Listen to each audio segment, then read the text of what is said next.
Chelo familia, esta semana estamos estudiando, como todas las semanas, la cápsula de lo que son los mandamientos. Estamos utilizando lo que es la metodología de estudio de mi maestro Rico Cortés y como todas las semanas cogemos ciertos mandamientos y los estudiamos y mis compañeros estudian otros mandamientos. En esta semana vamos a estar estudiando solamente cuatro mandamientos y nos vamos a enfocar en unos más que otros porque hay unos que son más fácil de explicar que otros, pero vamos a estar estudiando dentro de las dos porciones que se estudian esta semana. Las dos porciones que se estudian esta semana es Ajerez Mos y lo que es la porción Kedoshim. Recuerde que Kedoshim es la invitación al pueblo a ser santo.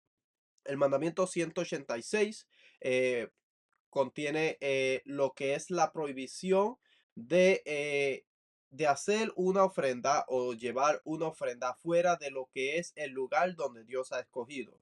Levítico capítulo 17, versículos 3 y 4 dice, cualquier hombre de la casa de Israel que degüelle un buey, un cordero o una cabra en el campamento o el que lo degüelle fuera del campamento sin llevarlo a la puerta de la tienda de reunión para presentarlo como una ofrenda al Señor, delante del tabernáculo del Señor, ese hombre será culpable de la sangre, ha derramado sangre. Ese hombre será cortado de entre su pueblo. Cuando nosotros estamos estudiando lo que son las ofrendas y la centralización de lo que es el culto, especialmente cuando la Biblia dice en el lugar que Dios ha escogido. Si vamos al libro de Deuteronomio, capítulo 12, versículo 1 en adelante, nos dice, estos son los estatutos y los decretos que observaréis cuidadosamente en la tierra que el Señor, el Dios de tus padres, te ha dado para que la poseáis todos los días que vivas sobre su suelo. Y enumera, destruiréis completamente todos los lugares donde las naciones que desposeeréis sirven a sus dioses sobre los montes altos, sobre las colinas y debajo de todo árbol frondoso. Y demoleréis sus altares, quebraréis sus pilares sagrados, quemaréis a fuego sus imágenes de Asherah, derribaréis las imágenes talladas de sus dioses y borraréis su nombre de aquel lugar. No procederéis así con el Señor vuestro Dios, sino que buscaréis al Señor en el lugar que el Señor vuestro Dios escoja de todas vuestras tribus. Esto es bien importante porque nos está diciendo, nos está dando la clave para lo que es en dónde va a ser el culto llevado a Dios, dónde es que se tiene que llevar las ofrendas, cuál es el lugar donde todo el mundo debe presentarse para las festividades, sino que es el lugar, buscaré al Señor el lugar que el Señor vuestro Dios escoja de todas vuestras tribus. O sea que no somos nosotros los que vamos a escoger el lugar, sino que Dios va a escoger el lugar donde Él quiere que su pueblo suba, para poner allí su nombre, para su morada, y allí vendréis. Allí traeré vuestros holocaustos, vuestras ofrendas, vuestros diezmos, la contribución de vuestra mano, vuestras ofrendas votivas, vuestras ofrendas voluntarias y el primogénito de vuestras vacas y de vuestras ovejas. Allí también vosotros y vuestras familias comeréis en presencia del Señor vuestro Dios y os alegraréis en todas vuestras empresas en las cuales el Señor vuestro Dios os ha bendecido. Entonces, cuando nosotros estamos estudiando lo que es el lugar donde Dios ha escogido para que su pueblo suba a rendirle homenaje, a llevarle las ofrendas, a llevar los votos y todas esas cosas, tenemos que considerar cuál es el lugar que Dios ha escogido. Cuando nosotros leemos la Biblia, especialmente los jueces, el libro de jueces, el libro de Reyes, el libro de Samuel, nos damos cuenta que habían algunos altares privados. Eso podemos llamarlo como se llaman bamot un bamá, un altar o un lugar alto. Realmente lo que significa un bamot un bamá es un lugar alto. De ahí sale el nombre bimá, que tiene que ver con lo que es cuando una persona sube o hace aliyah para leer lo que es el de la Torá, del Sefer Torá o algo así. Entonces, es un lugar alto donde se llevaban ofrendas, donde el pueblo llevaba ofrendas que eran privados, pero debemos considerar qué tipo de ofrenda ellos llevaban.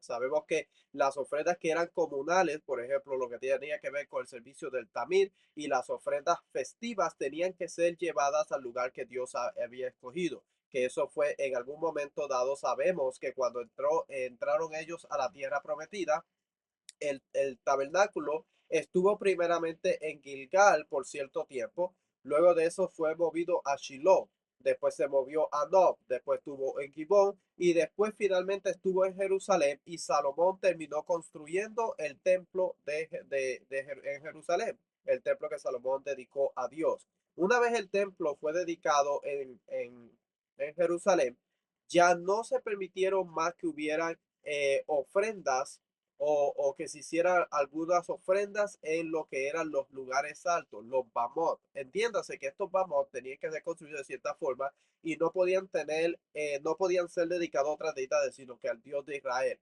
Pero eso ya fue prohibido una vez fue construido el templo de Salomón y de ahí en adelante nunca más se permitió ofrendas fuera de lo que era el templo de Jerusalén hasta el día de hoy. Entonces, cuando nosotros estamos estudiando todo lo que tiene que ver con las ofrendas, tenemos que considerar cuál fue el lugar que Dios escogió y cuándo fue que hubieron ciertas enmiendas en cuando se le permitía al pueblo hacer ofrendas en algunos altares privados, ciertas ofrendas, especialmente las que tienen que ver con Shelamín o las de paz, y cuando no se le permitió. Y cuando nosotros estudiamos, especialmente cuando el arca no estaba dentro del tabernáculo, que estaba, por ejemplo, cuando entró a Gilgal, que estuvo dando vueltas con los soldados para conquistar la tierra, fue cuando fue permitido. Una vez el arca retorna y el tabernáculo y el arca están en el mismo lugar, se le prohíbe lo que es los altares o los bamots, los lugares altos en todo Israel. Eso lo vamos a ver nosotros cuando el tabernáculo estuvo en Shiloh. El tabernáculo y el arca estuvieron en Shiloh y mientras estuvo en Shiloh, creo que fueron 369 años, se prohibió hacer lugares altos, sino que solo todo el mundo subía a Shiloh para llevar las ofrendas y todas esas cosas. Entonces, debemos considerar estos aspectos cuando estamos estudiando este mandamiento. Vamos a pasar al próximo mandamiento. Vamos a ir acá un momentito lo que dice la esencia. Está prohibido sacrificar o degollar ofrendas sagradas fuera de la explanada del santuario o del templo. Cualquiera que queme incluso una parte de una ofrenda o rocíe su sangre en otro lugar ha violado esta prohibición e incurre en la pena de carez o de muerte. Incluso si uno lo mata en el recinto del Beit Hamikdash y luego lo ofrece en otro lugar, también ha violado esta prohibición. Cosa bien importante y algo muy serio porque tiene que ver con lo que es muerte, una persona que viola ese mandamiento. Mandamiento 187 es un mandamiento performativo, Levítico 17:13, y dice, y cuando algún hombre de los hijos de Israel o de los forasteros que residen entre ellos, que al cazar capture un animal o un ave que sea permitido comer, derramará su sangre y la cubrirá con la tierra. O sea que este mandamiento está ligado con el mandamiento anterior.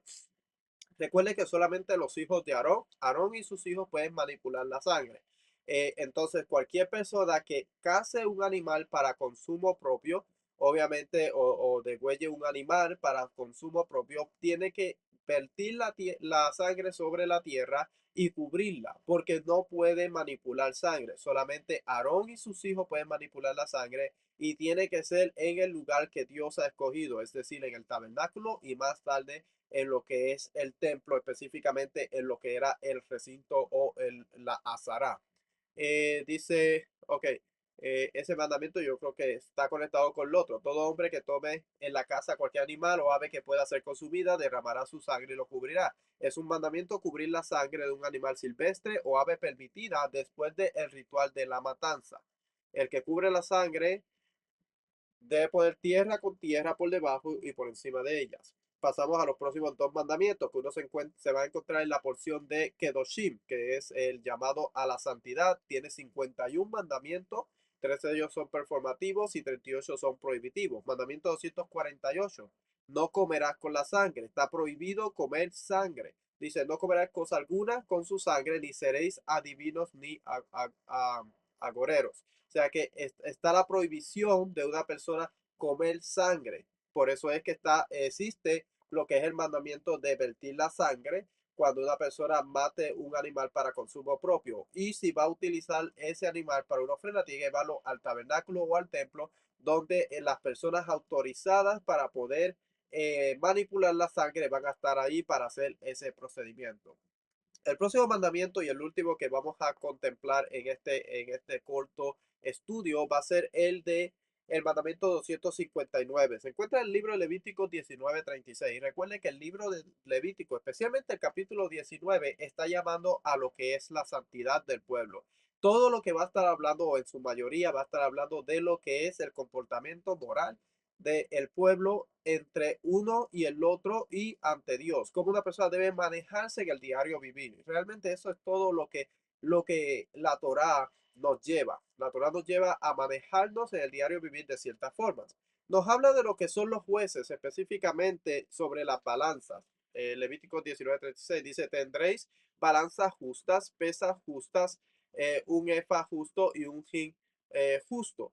Yo soy el Señor vuestro Dios que os saqué de la tierra de Egipto. Esto está ligado con lo que es, está ligado con el Sanedrín, está ligado con el pueblo, porque obviamente el Sanedrín tenía que ver estos tipos de casos si una balanza era justa o no era justa. Pero la invitación es a ser justos, a mantener ciertos tipos de los pesos y no alterar los pesos para tratar de tener una ganancia por alterar la pesa.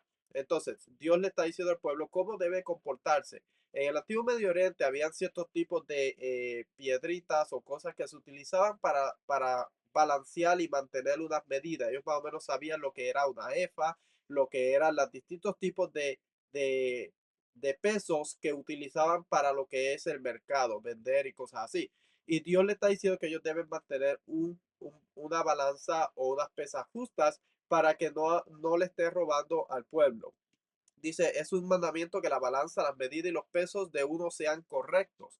Está prohibido mantener pesas o medidas deshonestas en una tienda, incluso si no se usan. O sea que siempre que una persona tenga que ver algo que pese algo o haga un tipo de cambio, intercambio, puede ser monetario, la forma en la que se hace debe ser una forma justa. De hecho, si nosotros vamos al pasaje donde nosotros vemos que Yeshua volcó las mesas, fue precisamente por eso, porque las formas en como ellos estaban haciendo, estaban ellos vendiendo, era una forma que ellos estaban tratando de obtener un beneficio y no pensando o no haciendo las cosas de una forma justa para que el pueblo pudiera venir y adorar a Dios, sino que ellos están cobrando es un exceso de dinero por el intercambio de dinero y otras cosas. Espero que esta corto enseñanza sea de bendición. Y si usted quiere más información, siempre puede ir a lo que es